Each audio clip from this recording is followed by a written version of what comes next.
हमारे हिंदू धर्म में ब्रह्मा, विष्णु और महेश को सर्वश्रेष्ठ माना जाता है। सृष्टि की रचना करने वाले ब्रह्मा, उसी सृष्टि को चलाने वाले विष्णु तथा कालकूट नाम के विष को पीने वाले महेश, इन तीनों में सर्वश्रेष्ठ कौन है? जब से सृष्टि का आरंभ हुआ है तब से सभी के मन में यही प्रश्न होने लगा है कि ब्रह्मा, विष्णु और महेश में सबसे शक्तिशाली भगवान कौन है, जो तीनों लोकों पर राज कर सके। यदि आप भी इस प्रश्न का उत्तर जानना चाहते हैं तो वीडियो के अंत तक जरूर बने रहे।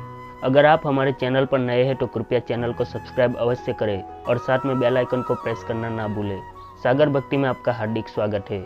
कौन है वो शक्तिशाली भगवान, ब्रह्मा, विष्णु या फिर महेश? इन तीनों में सबसे शक्तिशाली कौन है, इस बात का पता हमें दो महापुराण ग्रंथ में मिलता है।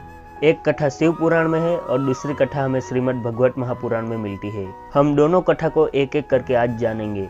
महाशिव पुराण के अनुसार एक बार ब्रह्मा और विष्णु के बीच विवाद शुरू हो गया कि हम दोनों में सर्वश्रेष्ठ कौन है।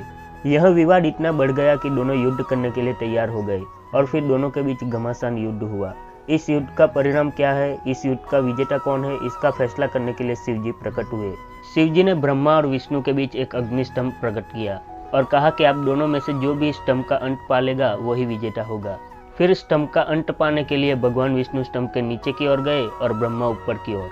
दोनों दूर दूर तक खोजने के बाद किसी को भी स्तंभ का अंत नहीं मिला। फिर दोनों शिव जी के पास पहुंचे। भगवान विष्णु ने तो अपनी हार स्वीकार ली, परंतु ब्रह्मा जी ने यह झूठ कह दिया कि उन्होंने अंत पा लिया। ब्रह्मा के मुख से असत्य सुनकर शिव जी ने ब्रह्मा के जिस मुंह ने असत्य बोला उस मुंह को शिव जी ने काट दिया। फिर शिव जी ने श्राप देते हुए कहा कि संसार में कभी तुम्हारी पूजा नहीं होगी, और भगवान विष्णु से प्रसन्न होकर शिव जी ने वरदान दिया कि तुम्हें मेरे ही समान पूजा जाएगा। अब दोनों में से कोई भी अंत पा न सका तो दोनों शिव जी से क्षमा मांगने लगे और दोनों को अपनी गलती का एहसास हो गया। और दूसरी कथा हमें भगवत महापुराण में मिलती है, जिसके अनुसार एक दिन सप्त ऋषियों में यह चर्चा हो रही थी कि ब्रह्मा, विष्णु और महेश में कौन ज्यादा शक्तिशाली है। फिर उन्होंने तीनों भगवान की परीक्षा लेने का निर्णय किया और ये कार्य करने के लिए दृहु ऋषि तैयार हो गए। और फिर दृहु ऋषि ब्रह्मा जी के पास पहुंचे और उनका अपमान किया, और इस अपमान से ब्रह्मा जी क्रोधित हो गए। इसके बाद दृहु ऋषि शिव जी के पास गए और वहां उन्होंने शिव जी का भी अपमान किया, परंतु शिव जी ने कुछ नहीं कहा, सिर्फ मुस्कुराते रहे। अंत में दृहु ऋषि विष्णु जी के पास पहुंचे और वहां पहुंचते ही उन्होंने विष्णु पर लात मारी, लेकिन फिर भी विष्णु जी ने उनके चरण पकड़ लिए और फिर पूछा कि ऋषि, कहीं आपके पैरों में चोट तो नहीं लगी? भगवान विष्णु जी की यह विनम्रता देख दृहु ऋषि ने विष्णु जी से क्षमा मांगी।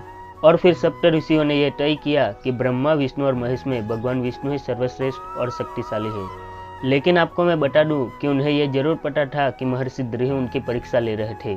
असल में ब्रह्मा, विष्णु और महेश ये तीनों समान है। ब्रह्मा, विष्णु और महेश ये तीनों एक ही तत्व से उत्पन्न हुए हैं, इसलिए उनकी तुलना करना असंभव है। हम सब अपनी मन की इच्छा से किसी को भी पूज सकते हैं। ये तीनों समान है, तीनों भगवान एक दूसरे के बिना अधूरे हैं। इस कथा को जानकर आपको पता चल ही गया होगा कि तीनों भगवान में कौन सर्वश्रेष्ठ और शक्तिशाली है। अगर वीडियो पसंद आया हो तो कृपया लाइक कीजिए और अपने मित्र तथा परिवार के साथ शेयर अवश्य करें। और हिंदू धार्मिक कथा के वीडियो देखने के लिए सब्सक्राइब करें हमारे YouTube चैनल सागर भक्ति को। वीडियो देखने के लिए आपका बहुत बहुत धन्यवाद।